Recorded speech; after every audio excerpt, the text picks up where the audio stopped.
Hello বন্ধুরা, তোমরা কেমন আছো? আশা করি সকলে অনেক ভালো আছো। তোমাদের ভালোবাসায় আমরাও ভালো আছি। আজকে সকালে ঘুম থেকে উঠেই বাসন মাজতে চলে এসেছি, কারণ রান্নাঘর কালকে রাতে আমি পরিষ্কার করে রেখেছি। তো ভাবলাম কটা বাসন আছে আগে মেজেই নিই, তারপর বাকি কাজগুলো করা যাবে। আর একটু অন্ধকার অন্ধকার লাগছে, আমি না ফোনের ফ্ল্যাশটা জ্বালাতেই ভুলে গেছি, সেই জন্য ভিডিওটা একটু অন্ধকার অন্ধকার এসেছে। তো সেটা তোমরা অ্যাভয়েড করো। আর সকালে সমস্ত কাজগুলো সেরে আমি একটু যাব বাজারে, কারণ বর এর আগের দিন রাত্রে আমার কাছে ফ্রাইড রাইস খেতে চেয়েছে। তো চাল তো নেই, ফ্রাইড রাইসের চাল তো এনে রাখা হয় না সেভাবে, সেই জন্য ফ্রাইড রাইসের চালও নিব। আর প্রতিদিন যেই চালটা খাই সেই চালটাও বাড়ন্ত আছে, সেই জন্য সেই চালটাও অল্প করে নিয়ে নিব। তো দেখো, কথা বলতে বলতে আমার বাসনগুলো ধোয়া হয়ে গেল, আর গ্যাস তো মুছাই আছে। শুধু আমি একটা ন্যাকড়া দিয়ে হালকা করে মুছে নেবো, কারণ সারা রাতে কত কি আসে পোকামাকড়, সেই জন্য। তো বেসিনটা ভালো করে ধুয়ে নিলাম, আর এখন বাইরে চলে এসেছি। বাইরেটা অনেক দিন ধরে তোমাদের ভিডিওতে দেখানো হয়নি। আসলে বাইরে এখন কাজ চলছিল, তো কিছুদিন ধরে এখনো কাজ চলছে, তাই আর বাইরে সেভাবে ভিডিও করা হয় না। অনেক ইট পাথর ধুলা বালি কত কিছু পড়ে থাকে, প্রতিদিন আমাকে পরিষ্কার করতে হয়, জানো তো। এমনি আমি ধুই, কিন্তু এখন একটু বেশি খাটনি হয়ে গেছে। চলো তোমাদের কাছে একটা কমেন্ট পড়ে শোনাই। অজয় বিশ্বাস নামে একজন কমেন্ট করেছে, শোনো তোমাকে একটা কথা বলি, জীবনে দুঃখ কষ্ট সবারই থাকে, কিন্তু তুমি যখন ভিডিও করো তুমি তখনই বলো আমার এই সমস্যা ও সমস্যা। তুমি কি ভিউজের লোভে এগুলো সবসময় বলো? শোনো, তোমাকে আমি একটা কথা বলি। প্রথমত আমি একটা কন্টেন্ট ক্রিয়েটার, তো আমার জীবনে যখন যেটা ঘটে সেটাই আমাকে ভিডিওর মাধ্যমে সবাইকে জানাতে হয়। হ্যাঁ, সবার জীবনে দুঃখ কষ্ট থাকে, তবে আমাদের জীবনে দুঃখ কি জানো তো? 2 বছর ধরে আমরা বাড়ি যেতে পারিনি। হ্যাঁ, আমাদের সমস্যাটা এতটাই খারাপ যে আমাদের কোনো সমস্যা হলে বা কোনো কিছু হলে আমাদের বাড়ির লোক আমাদের কাছে আসতে পারে না, না আমরা বাড়িতে যেতে পারি। তোমার জীবনে যেন এরকম সমস্যা কোনোদিনই না আসে, কারণ আমাদের সমস্যা একমাত্র আমরাই জানি আমাদের উপর দিয়ে কি যাচ্ছে, আর বাকি সবাই মজা নিচ্ছে।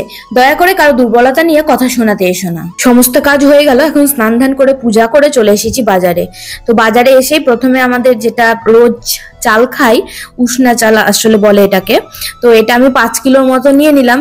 তারপর আমার শুক্রবারের চালও বাড়ন্ত ছিল, মানে একেবারেই ছিল না বলতে গেলে, সেই জন্য 500 আতপ চালও নিয়ে নিয়েছি।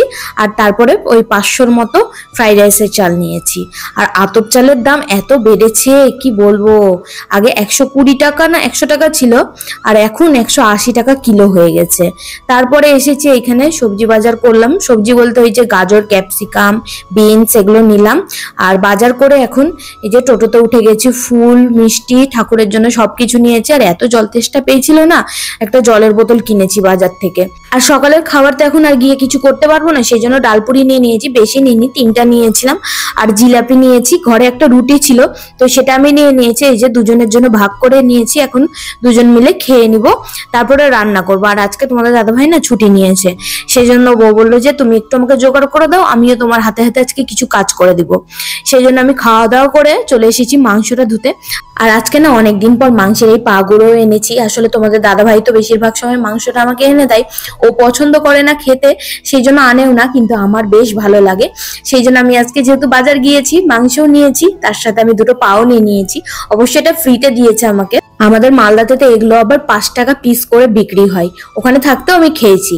আর দেখো মাংসটা ধুয়ে আমি এখন বসে গেছি এখানে ক্যাপসিকাম, বিনস, গাজর এইসব কাটতে। আর পেঁয়াজ রসুন গুলোও কেটে নিব, মাংসের সব একবারে রেডি করে তারপর আমি সব রান্না বান্না শুরু করব, নাহলে খুব অসুবিধা হয়, আবার নিচে বসতে হয়, আবার রান্না করতে হয়। সেই জন্য আমি সবকিছু আগে জোগাড় করে তারপরে বসি। এই যে ফ্রাইড রাইসের চালটা আমি এখন সিদ্ধ করতে বসিয়ে দিয়েছি, তারপরে গাজর ক্যাপসিকাম এইসব কড়াইয়ের মধ্যে ভেজে ভাতটা দিয়ে দিব।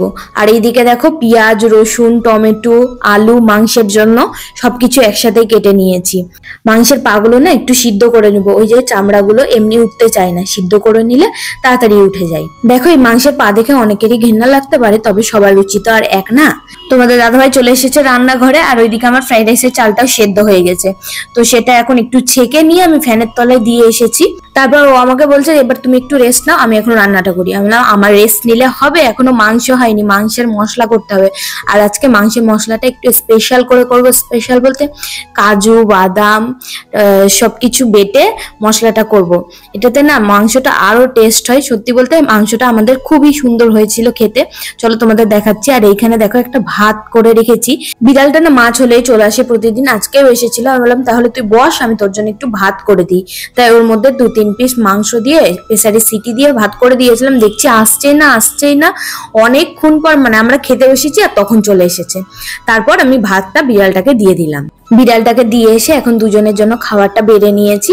আর এই যে মাংসগুলো নিয়ে নিচ্ছি। আজকে মাংসটা এতটাই টেস্ট হয়েছে, আর আমি তো এখন মাংস খাবোই না, এবেলা আমি ওই মাংসের পাগুলোই খাবো, কারণ আমার খুব ভালো লাগে। খাওয়া দাওয়ার পর একটু রেস্ট করে চলে এসেছিলাম ছাদে। আসলে দিনের বেলা সেভাবে আসা হয় না, মিস্ত্রিরা কাজ করে তো সেই জন্য। তাই এখন প্রায় ওই সন্ধ্যা সন্ধ্যা লেগে গেছে, কটা ভিডিও করব, তারপর ছবি তুলবো, তারপরে নিচে চলে যাব। চলো। ইবিতা ঘোষাল নামে একজন কমেন্ট করেছে, কেউ না থাকলে না থাক, তোমরা দুজন একে অপরের সাথে আঠার মতো লেগে থেকো, ভালোবেসে এটাই চাইবো। আর সাবস্ক্রাইবার আর ভিউয়ার্সরা আছে, তুমি একা কোথায়, ভগবান তোমাদের মঙ্গল করুক বোন। শুভ জন্মদিন ভাই, ট্রিট পাওনা থাকলো। আর হ্যাঁ, এটা ছোট করে না, খুব সুন্দর জন্মদিন পালন করেছো। থ্যাংক ইউ দিদি ভাই এইভাবে পাশে থাকার জন্য। আর হ্যাঁ, সাবস্ক্রাইব আর ভিউয়ার্সরা না থাকলে তো আমাদের এতদূর আসা একদমই সম্ভব হতো না।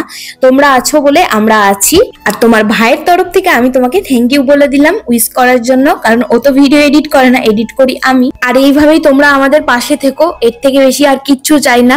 তোমাদের ভালোবাসা আমাদের এক এক সময় শক্তি যোগায় এই ভিডিও করার জন্য, কারণ এক এক সময় আমাদের ভিডিও করতেও ইচ্ছা করে না। যখন আমার মনটা খুব খারাপ হয়ে যায়, তখন তোমাদের এই সুন্দর সুন্দর কমেন্ট গুলো পড়ি, তখন সত্যি বলতে মনটা এমনি এমনি ভালো হয়ে যায়। আমাদের পাশে কেউ থাকুক আর না থাকুক, কিন্তু তোমরা যে আমাদের পাশে সবসময় আছো এটা আমি জানি। দেখো, দুজন মিলে তো বিকেলবেলা ওখানে ভিডিও করতে গিয়েছিলাম, তারপরে সন্ধ্যাবেলা না একটু চপ মুড়ি খেয়েছিলাম, কিন্তু সেটা ভিডিও করতে ভুলে গিয়েছি। আসলে দুজন মিলে থাকলে না একটু সময় কাটাই। আর রাতের খাবারে রুটি, মাংস, অল্প ফ্রাইড রাইস ছিল, সেটা নিয়েই বসে গেছি খাওয়া দাওয়া করতে। তো খাওয়া দাওয়া এখন হয়ে গেছে। আর আমরা তো রাতে মশারি টাঙাই না, এই বাড়িতে আসার পর থেকে আমরা একটা দিনও মশারি টাঙাইনি। তাই তোমাদের দাদাভাই এখন মশার ধূপকাঠি জ্বালাচ্ছে, প্রতিদিন রাতে মশার ধূপকাঠি জ্বালাই। আর আমি জল খেয়ে এখন ওকে দিয়ে দিচ্ছি, কারণ ও খাওয়া দাওয়ার পর জল খাইনি। তাই বললাম তুমি একটু জল খেয়ে নাও। আজকের দিনটা তো দুজন মিলে ভালোই কাটালাম। আর ছাদে গেলে বেশ মনটা একটু ভালো হয়, এদিক ওদিক দেখতে পাই, সেভাবে তো কোথাও যাই না। তো চলো, আজকের ভিডিওটা এখানেই শেষ করছি।